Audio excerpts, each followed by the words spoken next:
Hello అండి, ఈ egg masala curry చూస్తే మీకు చాలా పెద్ద ప్రాసెస్ ఏమో అనిపిస్తుంది కదా, కానీ చాలా ఈజీ అండి. చిన్నపిల్లలు కూడా ఈ రెసిపీ చూసారంటే ఈజీగా నచ్చేసుకుంటారు.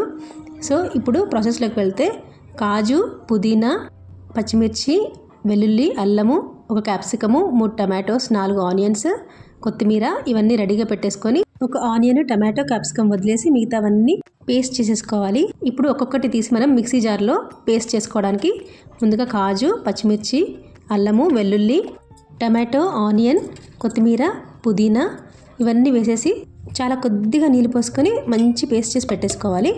ఫస్ట్ స్టెప్ అయిపోయింది. ఇప్పుడు సెకండ్ స్టెప్లో కొద్దిగా ఆయిల్ వేసేసుకొని ఉప్పు, పసుపు, కారము ఒకదాని తర్వాత ఒకటి నూనెలో వేసి చక్కగా కలిపేసుకొని దీంట్లో మనం ముందుగా బాయిల్ చేసి ఉంచుకున్న ఎగ్స్ని హాఫ్ కట్ చేసి కొద్దిగా కరివేపాకు యాడ్ చేసేసి రెండు వైపులా చక్కగా ఫ్రై చేసుకోవాలి. ఇలా ఫ్రై చేసుకుంటే కూర మంచి టేస్టీగా ఉంటుంది. సో ఈ విధంగా ఫ్రై చేసి పక్కన పెట్టేసుకోవాలి. ఇది సెకండ్ స్టెప్.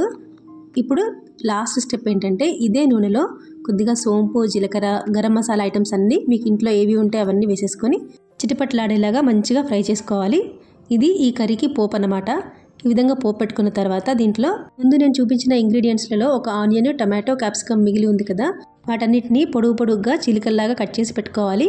ముందైతే ఆనియన్ ఉప్పుతో పాటు వేసి మంచిగా ఫ్రై చేసుకున్న తర్వాత టమాటో అలాగే క్యాప్సికమ్ కూడా వేసి కొద్దిగా ఫ్రై చేసుకోవాలి. మరీ మెత్తగా అయిపోవాల్సిన అవసరం లేదు, కొద్దిగా క్రంచీగా ఉంటేనే బాగుంటుంది.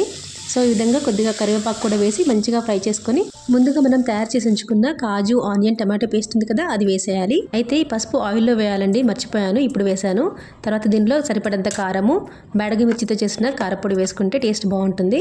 తర్వాత జీలకర్ర పొడి, ధనియాల పొడి, చికెన్ మసాలా వేసేసి పైనుండి 1 టేబుల్ స్పూన్ నెయ్యి కూడా వేసుకుంటే ఈ గ్రేవీ చాలా టేస్టీగా ఉంటుంది. ఈ గ్రేవీని ఆయిల్ వదిలేంత వరకు చక్కగా ఫ్రై చేసుకొని దాంట్లో ముందుగా బాయిల్ చేసి ఫ్రై చేసి ఉంచుకున్న ఎగ్స్ కూడా వేసేసి మూత పెట్టి 2 నిమిషాలు కుక్ చేస్తే చాలు. ఎంతో టేస్టీ యమ్మీ ఎగ్ మసాలా రెడీ.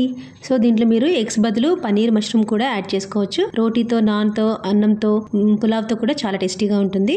మరి వీడియో నచ్చితే లైక్ చేయండి, షేర్ చేయండి, సబ్స్క్రైబ్ చేసుకోండి. Thank you for watching.